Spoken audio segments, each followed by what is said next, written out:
I'm Mike. I'm Bob. You're Inside Tennis with the Cause. Tennis fans, thanks for staying with us. Hope that you enjoy the remainder of the show. Nate Griffin, you are the director, the corporate director for Icon Management, Fitness, and Lifetime Sports, including the tennis and the pickleball. 15 clubs you oversee. All of a sudden, we're in full gear. COVID-19 arrives, and you are the man that all the clubs, the pros, are looking for some advice. How big of a responsibility was that, Nate? And how rewarding personally did you find that program? Well, I think especially on the fitness side, because I've been in the racket sports for a longer period of time, but I haven't been in the fitness role for a long period of time, so it was pretty soon after where the COVID-19 hit, and as you know, the fitness centers were one of the first things to close, and then the racket sports followed. But it was a big responsibility given how large of a impact the COVID-19 was. But we have a good corporate support office, and with all the clubs and the GMs and the boards all got together and really worked together to find some solutions. So kind of worked out in the end, but was rewarding. You worked very closely with the United States Tennis Association, with the USPTA, the United States Professional Tennis Association. How supportive were they? How strongly involved were they to get all of us through this? Very supportive. Spoke to a few colleagues when this was all happening, and reached out to the USTA, a few of us had, and then John Emre of the USPTA actually gave us a personal phone call and spoke to us and talked about what the protocols were going to be, and it meant a lot for us that he would take the time to do that, because we know he was in the midst of making big decisions and all of that. So it was very nice to have that support from both of the organizations. You went viral with the management firm, with the Icon Management, going viral with all the sports, golf, tennis, pickleball, fitness, and it was there online almost on a daily basis. How well was this received by the pro staff and by the audience also? It was very well received, more than I had thought originally. It was the fitness that was the big component.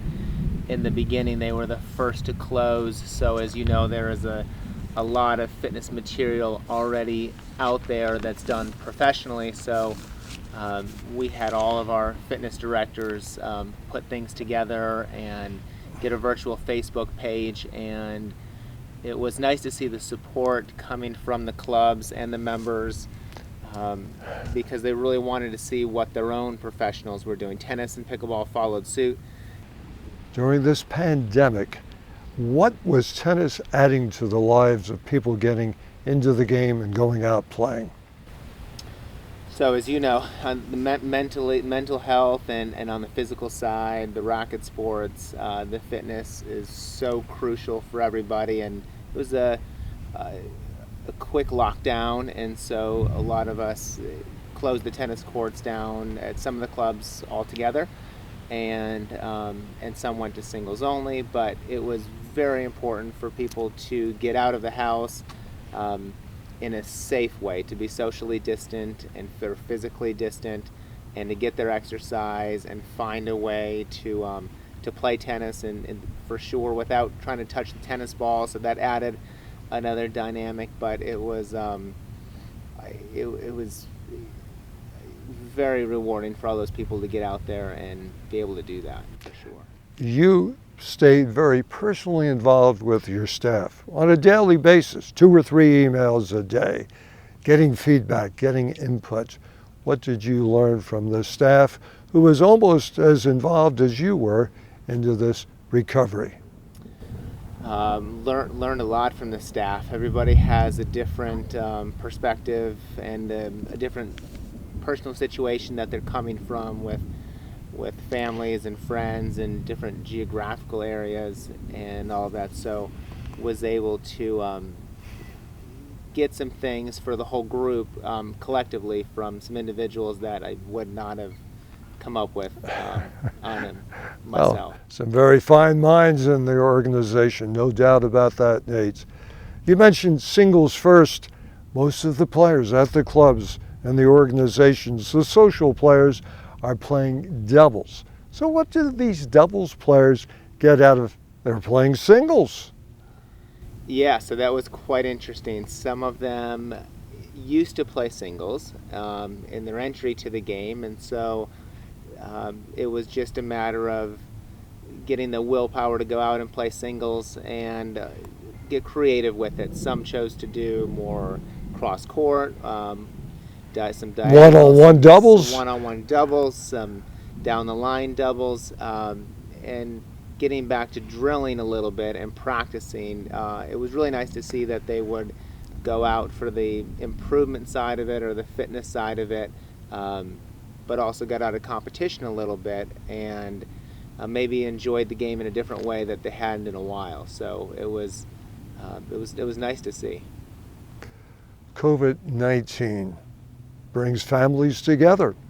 How big of an impetus did tennis have on bringing families together playing family tennis? It was big. It was huge. The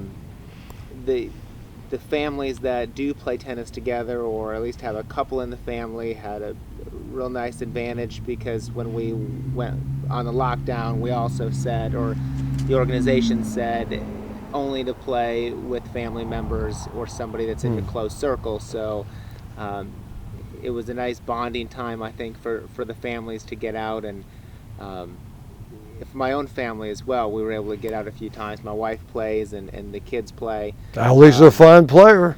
She is, and it was maybe even nice more competitive than you are at times. I think you're right on that one for sure. But nice for the parents and the kids to get out and rally around, and I think it's something that that some of us take for granted. I know we did, but I think it's something that will stick. It's going to pass. We're going to get through this. You know that. So, things that maybe, as you mentioned, taking for granted just earlier, what are you never going to take for granted again when we get back to normal life? Good question.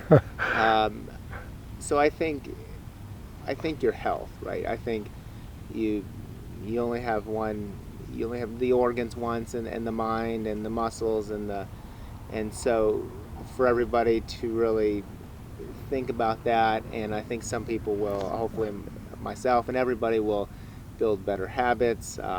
Maybe they won't smoke those 2 cigarettes, and maybe they'll give that up, or whatever it is. Just staying in better shape. So playing more tennis, staying active with the pickleball and the fitness. I think the health, if I had to say one thing. Well, very inspirational, and the guy keeps inspiring us on an ongoing basis. You know how proud the Greater Sarasota Bradenton Tennis Organization is of you, and how grateful they are to have you guiding us along the way. Thank you, Nate Griffin. Thank you, Cos. Appreciate it. Hi, everybody. I'm Mary Carrillo, and you're Inside Tennis with the Cos, the legend.